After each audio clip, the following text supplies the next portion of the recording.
우리 다 같이 따라해 주시겠습니다. 재난의 시대를 돌파하는 지혜. 그런 제목으로 시리즈 설교를 지금 하고 있는 중입니다. 오늘로써 벌써 5번째 시간이 되었습니다. 오늘 본문을 찬찬히 대하다 보면 깜짝 놀랄 만한 것이 한두 가지 발견됩니다. 여러분, 역대하 20장이 어떤 시대입니까? 왕정시대요. 군주제를 고수하던 고대 권위주의 국가가 아닙니까? 그런데요, 우리는 놀라운 구절을 발견하게 됩니다. 21절 초반부만 읽겠습니다. 21절 앞부분만 시작. 백성과 더불어 의논하고, 거기까지만요. 여러분, 놀라운 표현 아니에요? 놀라운 구절이죠. 백성과 더불어 의논하고. 여러분, 왕이 그냥 명령 한마디만 하면 끝날 일이지 무슨 의논을 합니까? 더군다나 곁에 있는 참모들이나 부하 장수들과 의논한다면 몰라도 무슨 일반 백성들과 의논을 한단 말입니까? 아마 제가 성경 전체에서 왕이 백성들하고 의논을 하였다라는 구절은 창세기에서 계시록까지 여기밖에 안 나오는 것 같아요. 혹시 이런 비슷한 구절을 발견하신 분은 저한테 제보를 해주시면 좋겠습니다. 처음 보는 것 같아요, 제가. 여호사밧 왕은 경건했던 왕이요, 하나님을 신뢰했던 왕이었기에 그래도 백성들의 뜻을 물어보았던 것 같습니다. 아무리 개인적으로 어떤 확신을 가졌다 하더라도 이 상황에서 어떻게 하면 좋겠는지, 더 좋은 방법은 없겠는지 수평적인 리더십을 발휘하여 겸손하게 평민들의 의견을 구하였던 것 같습니다. 저는 이 지점에서 1592년 임진왜란 때 일이 생각이 나더라고요. 떠올랐습니다. 여러분, 이순신 장군이 참 훌륭한 장수였잖아요. 그분이 그 전쟁 중에 운주당이라는 것을 운영했더라고요. 운주당이라고 여러분 들어보셨어요? 이게 뭐냐면 한참 전쟁을 치르고 있는데 전략과 전술이 필요하잖아요. 얘들아, 운주당에 모여라 그러면 지위가 높은 장수이든지 일반 병사들인지 그 자리에 한 자리에 다 모여서요, 계급에 상관없이, 직책에 상관없이 자유롭게 토론하는 거예요. 높은 사람만 발언권이 있는 것이 아니고 일반 병졸들도 자유롭게 의견을 개진해서 왜군들과 싸워 어떻게 하면 이길 수 있을지 전략과 전술을 자유롭게 의논을 했다라는 거예요. 언제요? 그 조선시대 말입니다. 그러한 수평적 리더십과 소통을 중시하는 겸손한 모습이 있었기에 불과 12척의 배로 수많은 왜군들을 물리쳤던 명량해전과 같은 승리가 주어졌던 것입니다. 그렇다면 여러분, 여호사밧과 백성들이 의논하면서 어떤 이야기들이 오고 갔을까요? 성경에 구체적으로 나오지는 않기 때문에 상상력을 발휘하여 유추할 수밖에 없을 것입니다. 합리적인 상상력이 필요합니다.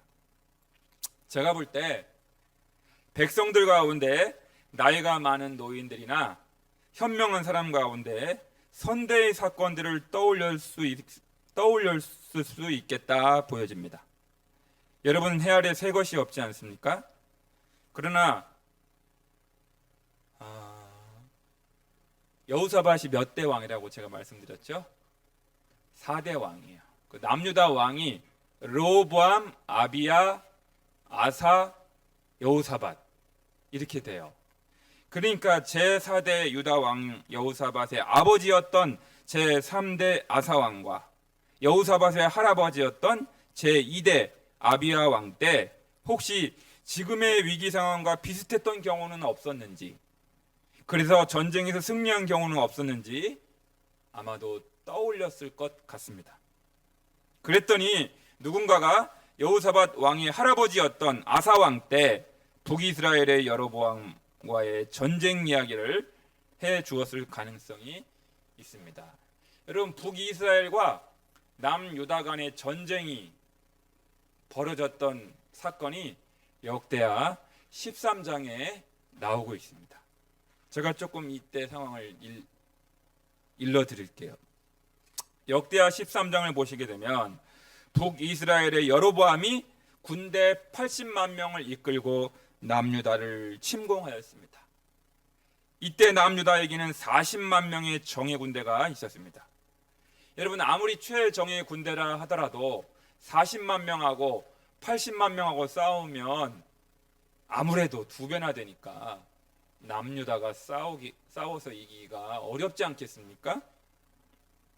그런데요, 바로 이때 여호사밧의 조부였던 아비야 왕은 역대하 13장 12절을 통하여 하나님을 의지하기로, 하나님께 도움을 청하기로 결단합니다.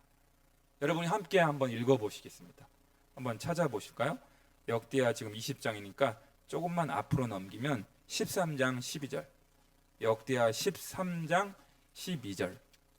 우리 가정에서 예배 드리시는 열린광성 식구들, 역대하 13장 12절을 한번 읽어 보시겠습니다. 여호사밧의 조부였던 아비야 왕의 고백입니다. 아비야 왕. 시작. 하나님이 우리와 함께하사 우리의 머리가 되시고 그의 제사장들을 우리와 함께하여 전쟁의 나팔을 불어 너희를 공격하느니라. 이스라엘 자손들아, 너희 조상들의 하나님 여호와와 싸우지 말라. 너희가 형통하지 못하리라. 아멘. 거기 놔둬 보셔요.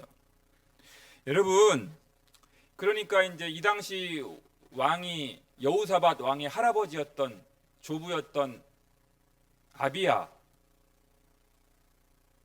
왕 때였는데, 그 아비야 왕도 나름 경건했던 왕이었던 것 같아요. 하나님을 신뢰하려 했던 왕이었던 것 같아요. 우리 하나님께서 우리와 함께 하시는 한 우리는 전쟁에서 제사장들이 나팔을 불게 되는 한 승리하게 될 거라는 것입니다. 하나님을 상대하려다가는 하나님과 싸우지 말라. 그러면 너희가 형통하지 못하리라. 하나님과 대항하려고 했다가는 뼈도 못 추리게 되니 이스라엘 군대들이여 어서 싸움을 포기하십시오 하면서 아비야 왕이 경고를 한 겁니다. 경고를. 이때 만약에 북이스라엘이 이 경고를 듣고 이렇게 후퇴했으면 좋았을 텐데, 물러났으면 좋았을 텐데 꿈쩍도 하지 않고 남유다를 앞뒤에서 포위하여 공격하게 됩니다. 그 결과가 어떻게 됐을까요? 그 13절부터 한번 18절까지 함께 읽겠습니다. 여러분, 13절부터 역대하 지금 펼쳐놓아 있는 역대하 13장 13절부터 18절까지만 저랑 한 절씩 교독하겠습니다. 제가 13절 읽을게요. 여로보암이 유다의 뒤를 둘러 복병하였으므로 그 앞에는 이스라엘 사람들이 있고 그 뒤에는 복병이 있느니라.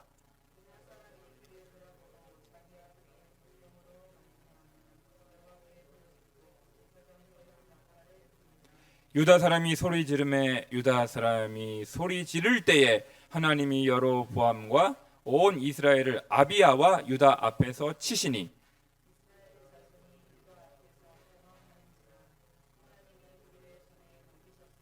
아비야와 그의 백성이 크게 무찌르니 이스라엘이 택한 병사들이 죽임을 당하고 엎드러진 자들이 50만 명이었더라. 그때 이스라엘 자손이 항복하고 유다 자손이 이겼으니 이는 그들이 그들의 조상들의 하나님 여호와를 의지하였음이라. 아멘. 저를 봐주십시오. 그러니까요, 80만 명의 북이스라엘 군대와 40만 명의 남유다 군대 간에 전쟁이 벌어졌어요. 남북 간에. 그런데 남유다 왕은 하나님을 의지했고 그 당시 북이스라엘 군대는 앞뒤에서 남유다 백성들을 포위했어요. 복병을 두고. 그러니까 남유다가 얼마나 곤혹스러웠겠습니까? 그런데 하나님을 의지한 거예요. 하나님의 이름을 부르고 소리를 지르고, 소리 지를 때에, 여러분 이 소리 지른다는 말이 어떤 말이냐면 기도의 의미도 있지만 영어 성경에 샤우트로, 샤우트, 찬양한 거예요. 찬양. 그랬더니 하나님께서 역사하셔서 40만 명밖에 안 되는 남유다 백성이 오히려 80만 명의 북이스라엘 군대를 무찌르고 80만 명 중에서 50만 명이 죽고 과반이 죽은 거죠. 그래서 패퇴하고 남유다가 승리하였더라. 그 이야기입니다. 그러니까 이 이야기를 할아버지 때 왕이시여 여호사밧 왕이여 할아버지 때 이런 일이 있지 않았습니까? 아마 이런 의논 가운데 이런 걸 떠올렸던 것 같아요. 지혜로웠던 노인들이나 형인 가운데서 그래 그런 일이 있었지. 그래 우리들도 한번 찬양대를 조직하자. 찬양대를 조직하자. 제사장들을 중심으로 레위인들을 중심으로 우리도 찬양대, 성가대를 조직하자. 그 과거의 좋은 유산과 좋은 전통을 떠올렸던 것입니다. 그리하여 남유다 백성들은 노래하는 자들을 택하여 군대 앞에서 행진을 하도록 한 것입니다. 이해가 되시죠? 예. 사랑하는 여러분, 하나님께서는 일찍이 민수기 10장 9절을 통하여 전쟁에서 승리하기 위하여 하나님의 백성들이 취해야 할 태도가 무엇인지를 분명히 가르쳐 주고 계십니다. 여러분이 민수기 10장 9절 말씀은 꼭 별 표시하시면 좋겠어요. 민수기 10장 9절. 다 같이 찾아볼까요? 민수기 10장 9절. 창출레민 네 번째 책입니다. 성경에. 창출레민 네 번째. 212페이지. 우리 열린광성 식구들 가정에서 예배드리는 민수기 10장 9절.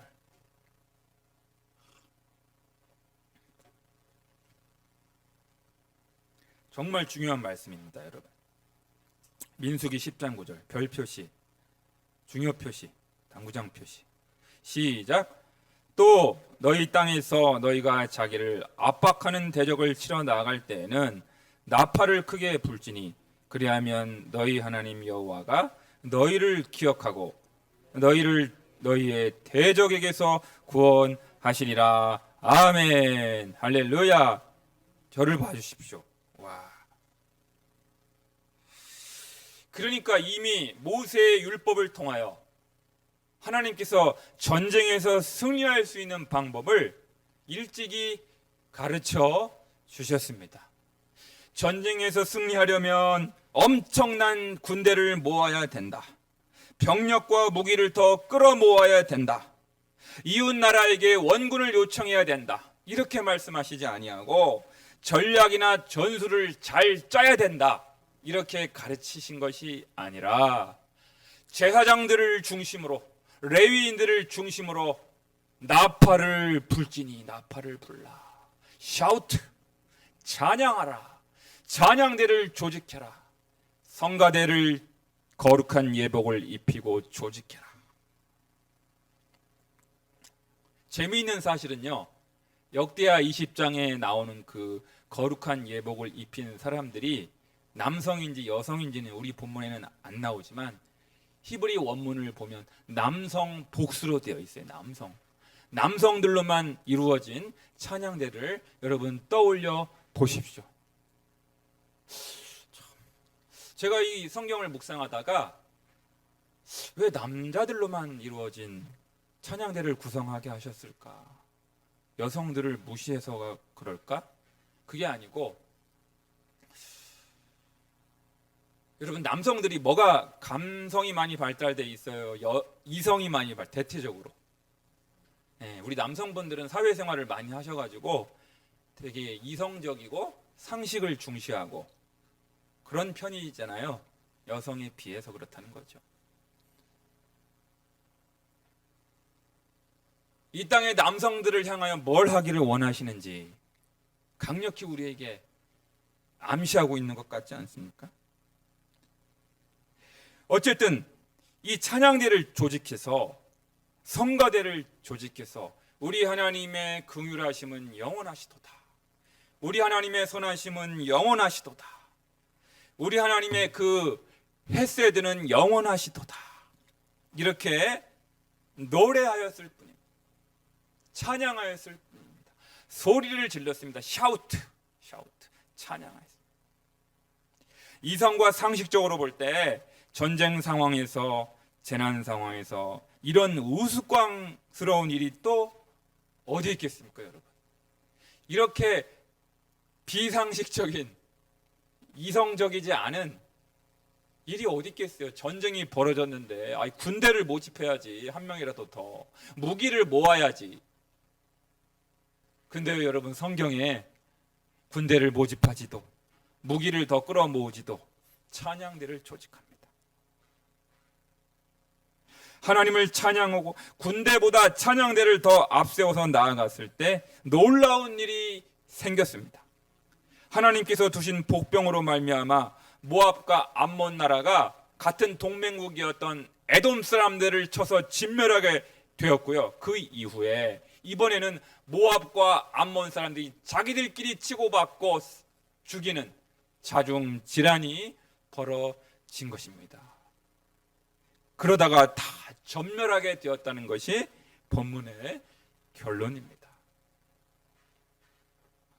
그러니까 여러분, 이걸 뭐라고 그래요? 피 한 방울 흘리지 않고, 군인들이 피 한 방울 흘리지 않고 싸워서 이긴 승리를 네 글자로 뭐라고 해요? 무혈입성. 와. 사랑하는 여러분, 전쟁에서 승리한 후에 찬양을 부르는 것은 어렵지 않습니다. 재난에서 가까스로 벗어나서 찬송을 부르는 것도 그리 어렵지 않습니다. 문제에서 해결받고 찬양을 부르는 것도 별로 어렵지 않습니다. 질병에서 다 치료를 받고 나서 찬양하고 감사하는 것도 그다지 어려운 일이 아닙니다. 그러나 하나님께서 오늘 우리 각자에게 원하시는 것은 여전히 전쟁의 위협이 있고, 여전히 재난의 끝이 보이지 않으며, 여전히 문제 해결의 기미가 보이지를 않고, 질병 가운데 치료가 다 끝나지 않은 상황 가운데에서도 입을 벌려 찬송을 부르기를 원하신다는 사실입니다. 주께 감사하세. 그는 선하시며 인자하심이 영원함이라.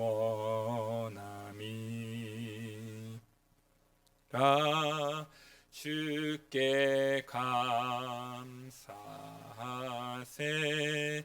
주는 선하시며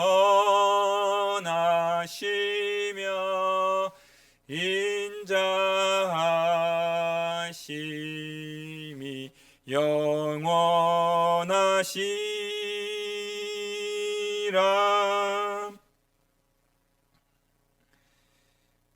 주의 인자는 끝이 없고 그의 자비는 무궁하며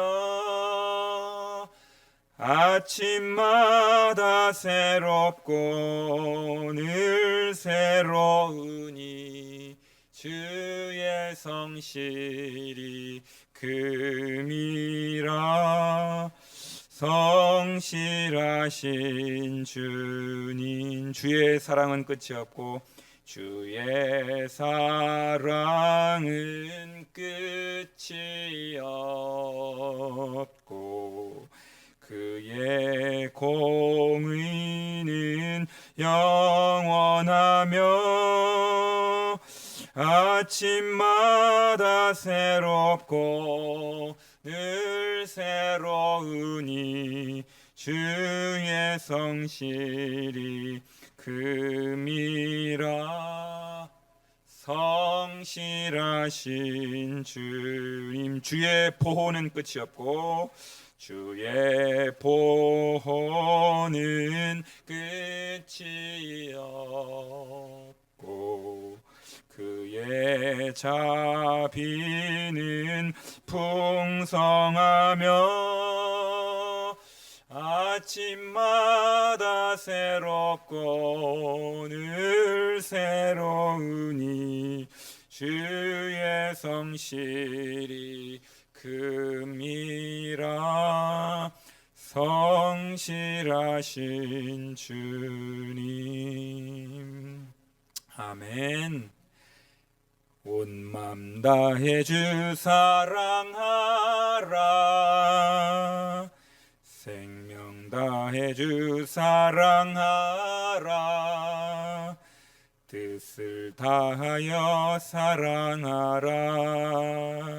온 마음 다해 생명 다해 주 사랑해. 사랑해요 존귀하신 주 사랑해요. 큰일 행하셨네 사랑해요. 더욱 사랑해 온 마음 다해 생명 다해 주 사랑해.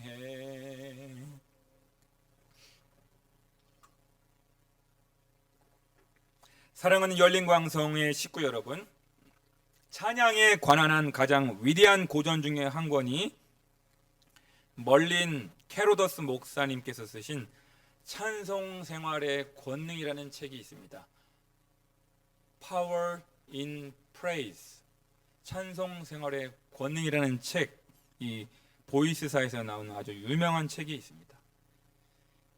이 책에 이런 이야기가 나옵니다.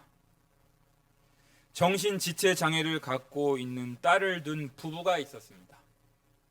수년 동안 온갖 방법을 다 동원하여 딸을 치료하려 하였는데 별로 차도가 없는 것입니다. 이 부부가 그러던 어느 날 우연히 멀린 캐로더스 목사님의 설교를 듣게 되었습니다. 멀린 캐로더스 목사님께서 이렇게 말하고 있는 것이 아닙니까? 여러분 한번 따라해 보십시오. 역경 그 자체에 감사하고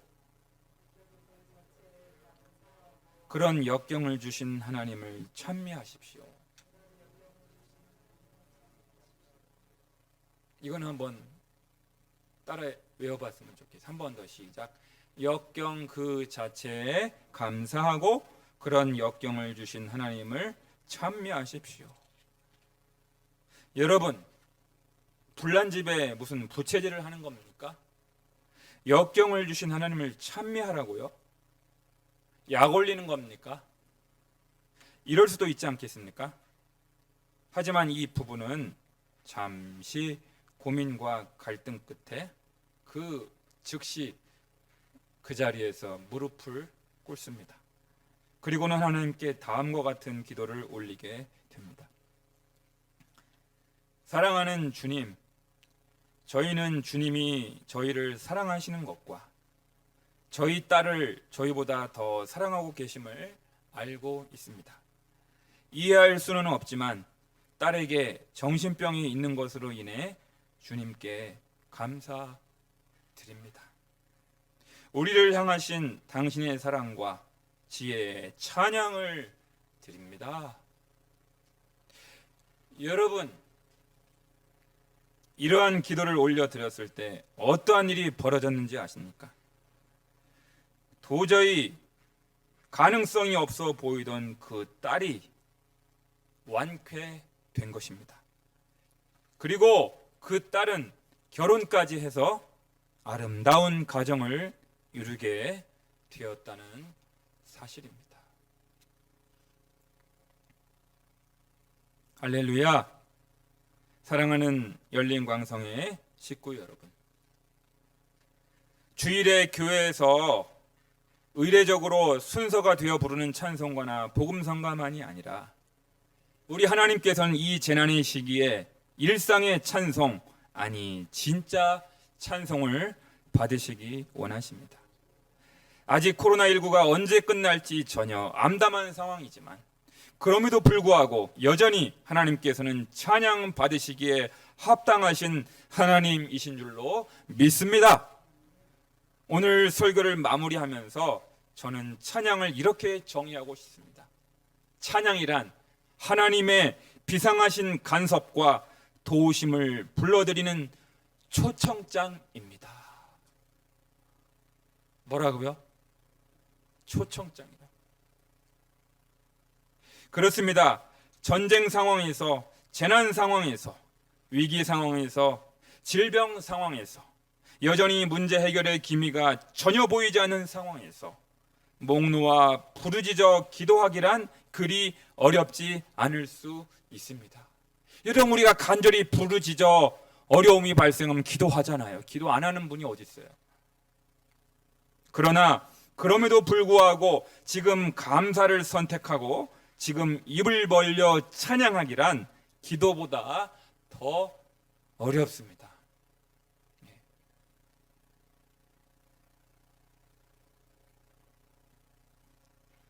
여러분, 예배를 드리고 계시는 열린광성 식구 여러분, 지금 거실에서 찬양하시기 바랍니다.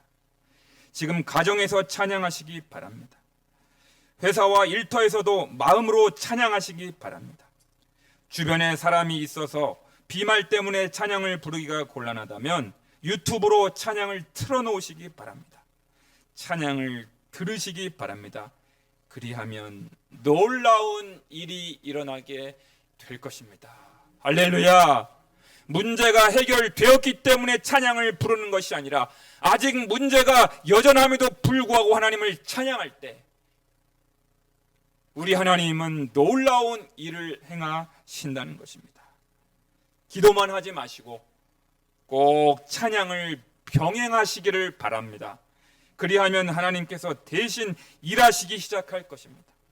오늘부터 습관적인 불평과 원망을 그치고 감사와 찬양을 선택하십시다.